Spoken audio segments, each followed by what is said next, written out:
God bless you. आज हम discuss करने वाले हैं इंडिसेस के बारे में। इंडिसेस को इंडाइसिस भी प्रोनाउंस किया जाता है, इनको अलजबरा में यूज़ करते हैं। The definition of indices is plural of power is indices. Power और इंडेक्स। पावर को इंडेक्स भी बोलते हैं। जब भी किसी दो नंबर के पावर या इंडेक्स को ऐड किया जाता है तो इसको इंडिसेस बोलते हैं। It is very important to know about power और index before knowing the indices.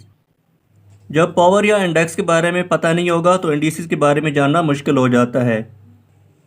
Actually जब भी दो किसी नंबर को, एक जैसे नंबर को आपस में मल्टीप्लाई किया जाता है तो इस सूरत में इंडेक्स या पावर जो है वो फॉर्म में आती है।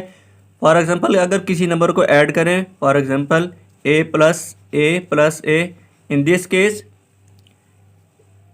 3a।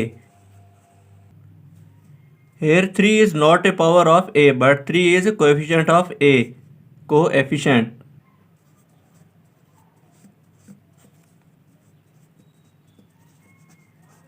And a is a variable.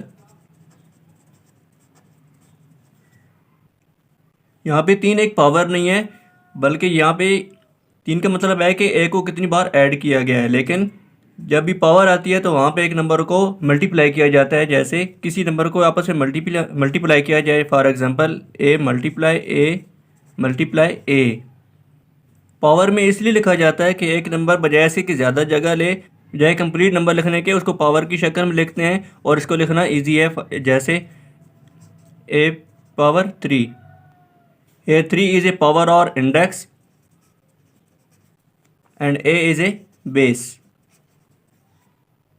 इसको किसी नंबर से समझे तो ज़्यादा समझ आएगी। जैसे 2 plus 2 plus 2 plus 2 and 2 multiply 2 multiply 2 multiply 2 is equal to 2 plus 2 4 6 and 8। But here 2 multiply 2 4 8 and multiply 2 is equal to 16। तो यहाँ पे डिफरेंस है। अगर ऐड करें तो एक छोटा नंबर आता है और अगर इतनी बार ही नंबर को मल्टीप्लाई किया जाए तो ज़्यादा वैल्यू आती है। तो हम इस नंबर को बजाय पूरा लिखने के तो इसको हम लिख सकते हैं 2 power 4। It shows that it is equal to 16। एक और एग्जांपल लें, 2y multiply 2y multiply 2y multiply 2y is equal to 2y whole की पावर 4।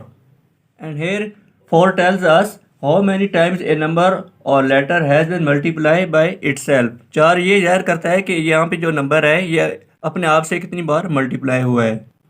तो बजाय इसके कि वो सारे नंबर लिखें, इसको हम पावर की शक्ल में इजी लिख सकते हैं। यहाँ तक हमने पावर के बारे में समझा। अब है इंडिसेस। तो इंडिसेस क्या है कि जब भी दो नंबर की पावर को ऐड किया जाता है, ना कि दो नंबर को। जब भी दो नंबर की, एक जैसे नंबर की पावर को ऐड किया जाए तो उनको इंडिसेस बोलते हैं। फॉर एग्जांपल ए की पावर है m मल्टीप्लाई ए पावर, जिसमें बेस सेम होनी चाहिए, n is equal to a m plus n। तो इनकी पावर आपस में ऐड होगी। अगर इनकी पावर को मल्टीप्लाई करें आपस में तो इनका जो आंसर है वो गलत आएगा। 5 power 3 multiply 5 power 2 is equal to 5 power 3 plus 2।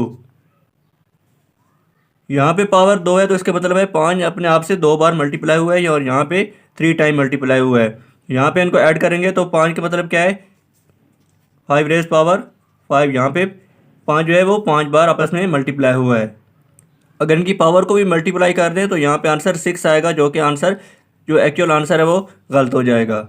अगर बेस चेंज है, जैसे 2 पावर 3 मल्टीप्लाई 3 पावर 2, तो इस कंडीशन में जो है इनको आपस में ये इंडिसेस नहीं है, इनकी पावर को ऐड नहीं कर सकते। इनको सॉल्व तो किया जा सकता है लेकिन इनकी पावर को ऐड नहीं किया जा सकता। इंडिसेस इसलिए लिखते हैं कि किसी बड़े नंबर को एक छोटी फॉर्म में लिख सकते हैं, और बजाय इसके कि एक पूरा नंबर लिखें वो मुश्किल है, तो उसको छोटी फॉर्म में लिख सकते हैं और वो लिखना ज़्यादा ईजी है बजाय कि पूरा नंबर लिखें। यहाँ पे इसको सॉल्व तो किया जा सकता है। जैसे यहाँ पे 8 multiply 9 and is equal to 72। अगर दो नंबर में एक नंबर के ऊपर पावर नहीं दी हुई, अगर यहाँ पे a स्क्वायर है मल्टीप्लाई a, यहाँ पे पावर नहीं है तो यहाँ पे साइलेंट में 1 होता है और इसको एक साइलेंट पावर है यानी 1 है। यहाँ भी 1 है और इसके जो कोफिशिएंट है यहाँ भी 1 होगा और ये दोनों ये साइलेंट फॉर्म में है, साइलेंट फॉर्म में है, बट इनको लिखते नहीं है। तो इनका जो आंसर आएगा a² + 1 = a³। तो यहाँ पे अपने आप से 3 टाइम मल्टीप्लाई हुआ है। अगर इनको ओपन कंडीशन में लिखें जैसे a × a = a³ तो इसको शॉर्ट हम a की क्यूब फॉर्म में लिख सकते हैं। तो यहाँ पे a जो है वो भी इसके साथ इसकी पावर में ऐड करेंगे। तो इसका मतलब है यहाँ पे a जो है वो 3 टाइम है। अगर यहाँ पे 1 जो है वो इसमें ऐड नहीं करेंगे तो आंसर गलत हो जाएगा। तो ये a² की फॉर्म में आ आएगा और a जो है यहाँ पे रिमेनिंग रह जाएगा। अगर इसको एक नंबर की हालत में लिखें 2² × 2 = 2² + 1 = 2³। बट अगर यहाँ पे इसका 1 जो ऐड ना करें तो यहाँ पे आएगा 2 = 2², क्योंकि यहाँ पे इसकी पावर को हमने ऐड नहीं किया, इसको छोड़ दिया, तो आंसर इसका गलत हो जाएगा जो कि x² की गलत फॉर्म में आएगा। तो ये के आंसर गलत है। तो इंडिसेस क्या है, इनकी पावर को ऐड किया जाता है। अगर 2 नंबर की बेस सेम है और एक नंबर के ऊपर पावर नहीं है तो उसकी पावर 1 होगी और वो दूसरे नंबर की पावर के साथ 1 ऐड करेंगे। इंडिसेस बेसिकली पावर ही हैं, बट पावर किसी एक नंबर के ऊपर होगी, बट जबकि इंडिसेस है वो 2 नंबर को आपस में कंबाइन किया जाता है, ऐड किया जाता है, बट उनकी बेसिस 2 नंबर एक जैसे हों, बेसिस सेम हो तो उनकी पावर को ऐड कर देंगे। तो वो एक सिंप्लीफाई फॉर्म है और उनको लिखना इजी है बजाय इसके कि वो नंबर बार बार या ज़्यादा लिखें। जैसे यहाँ पे 5 2 बार लिखने की बजाय अलग अलग उनकी पावर देने की बजाय उनको कंबाइन कर दिया, एक जगह लिख दिया है। और अगर बेस सेम ना हो तो उनको आपस में ऐड नहीं किया जा सकता, वो इस कंडीशन में इंडिसेस हम नहीं लिख सकते। इंडिसेस के आगे डिफरेंट लॉ हैं। अगर 2 नंबर जैसे मल्टीप्लाई हो रहे हैं इसी तरह डिवाइड भी हो सकते हैं, उनकी बेस सेम हो सकती है, वो पावर वाले नंबर हो सकते हैं, तो उसमें क्या करना होगा। तो इनको अलग से टॉपिक में डिस्कस करेंगे, क्योंकि एक टॉपिक में डिस्कस करें तो चीज़ें आपस में वो समझ नहीं आएगी और एक लेक्चर भी लंबा हो जाएगा। तो उनको इनके लॉस जो है वो अलग से टॉपिक में डिस्कस करेंगे।